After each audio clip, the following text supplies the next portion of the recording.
two very hardworking Italian immigrants, and what they hoped for her and her sister was that they would grow up to be very intelligent, educated, well-rounded girls. So at age 4, she started playing the piano to try and become more Americanized. And what they realized was that she was definitely talented and gifted because she was able to hear music one time and play it back to you without any sheet music in front of her, just from memory. After hearing it one time, which is really cool. I wish I could do that. So they obviously kept her playing so she could try and make that into like a skill. She went to Common Sacred Heart, which is in New York. It's a high school, it's on the Upper East Side, and it was kind of very elite. And she did very well academically, but teachers kind of hated her, and she described herself as a good student but a bad girl. Like, she would always come up to school in like really weird outfits and like just be like weird, and the teachers would always try and get her in trouble, but because of her grades, like, they couldn't really do it. She was always involved in plays and musicals that the school put on, which I guess makes sense. So she's a very dramatic, theatrical person. But she talks a lot openly now about how she didn't really have a set group in high school. She didn't have a lot of friends, and she kind of felt like an outcast and a loser. But now it's kind of paid off for her because a lot of what she talks about in her music is that it's okay to not like be the popular kid, like just be yourself, and it's not a big deal. Like, you're cool, don't worry about it. After Sacred Heart, she applied to Tisch, which is the arts program of NYU, and she stayed there for 2 years.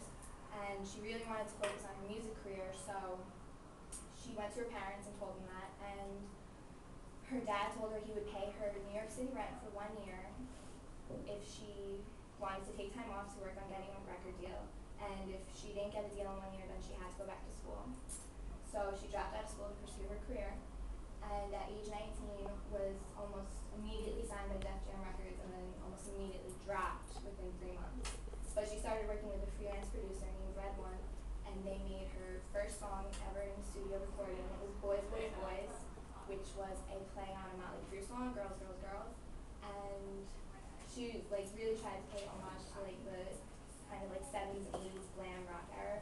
And her name, Gaga, came from Radio Gaga, which is a song by Queen, and every day when she came to the studio, she would have Red One play it for her when she came in. So it became like a theme song, and that's how she got her name. In the summer of 2007, she became one of the acts at Lollapalooza, which is a music festival.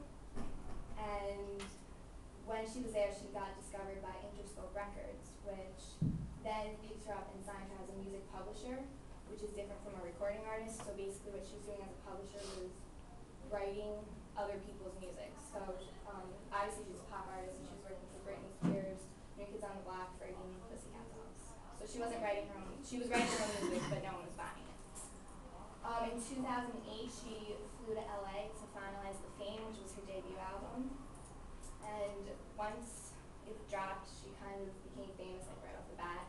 She became a diamond artist, which is the step above platinum. The highest you can go is anything more than 10 million units, and she sold 14 million. And Just Dance was her first single, which got her nominated for a Grammy, but she did not win. At the 52nd Annual Grammy Awards, she won for Poker Face and was also nominated for like a bunch of other things. But Poker Face, I think, was the only thing she won for, other than Best Dance Album of the Year for The Fame. These are a bunch of her other accomplishments. She became the most digitally downloaded artist in history. After The Fame Monster dropped, that was her second album. And with combining her only 3 singles of Just Dance, Poker Face, and Bad Romance, which was the first single off the second album, she's the most digitally downloaded artist on the internet ever. She also got more Grammy recognition for the second album because she was more renowned. And Barbara Walters called her one of the 10 most fascinating people of 2009, and Time Magazine deemed her one of the 100 most influential people of that year as well. And then in 2010, she spent a lot of time on tour, and it was the Monster Ball. So she's been on tour for over a year and a half. It's supposed to wrap at the end of May, and they keep on extending it because she keeps on selling places out, and it's supposed to be officially done in May, which is at the same time her third album drops, which is Born This Way. And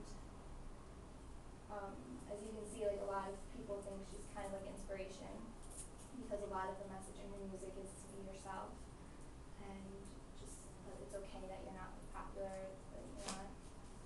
perfect, like you're allowed to just do whatever you want. She's obviously a controversial artist because everyone always talks about her. PETA got really offended at the VMAs when she wore the meat dress. That's a picture of her in it. She talked about how she was trying to make a statement about the gay community. I don't know if anyone really bought that because no one cares about her statement, no one knew about that. It's just that she wore a meat dress. So I don't really know if that stuck. The Catholic League and the Pope have deemed her violent and disrespectful, blasphemous. But on the other side of the coin, she's done a lot of really good things. After Hurricane Katrina, I'm sorry. After the earthquake in Haiti, she donated $500,000 to relief efforts there.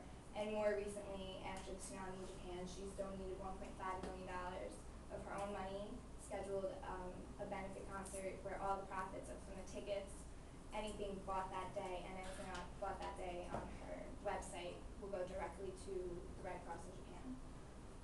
Also, like I said, like her message in her songs, and she's really, really popular in the gay community. And she has her own line with MAC Cosmetics of lip gloss, and all profits of that are supposed to go to HIV like research and funding. So she's very involved in like social issues and self-esteem, which she won her VMA. When she won a VMA last year or 2 years ago, her acceptance speech was like a shout out to Obama about getting rid of Don't Ask, Don't Tell, and she just does a lot of like kind of outrageous things to get her message across. Just to wrap it up, I don't think this link is gonna work. She was born in New York. She went to school in New York and everything. But in one interview, she was asked by Jay Leno what the worst thing the worst rumor she's ever heard about herself was, and she answered with that it was that she was from Yonkers. And I thought that was really funny because I'm from Yonkers. It's really not that bad. Like, this is the same person who was like called like a devil worshipping hermaphrodite. Like, I would much rather be from Yonkers than any of those things. And what I actually found interesting about that was that for someone who talks a very great game about being yourself and like owning who you are, she's lying about where she's from. So I thought that was something to think about. That's great.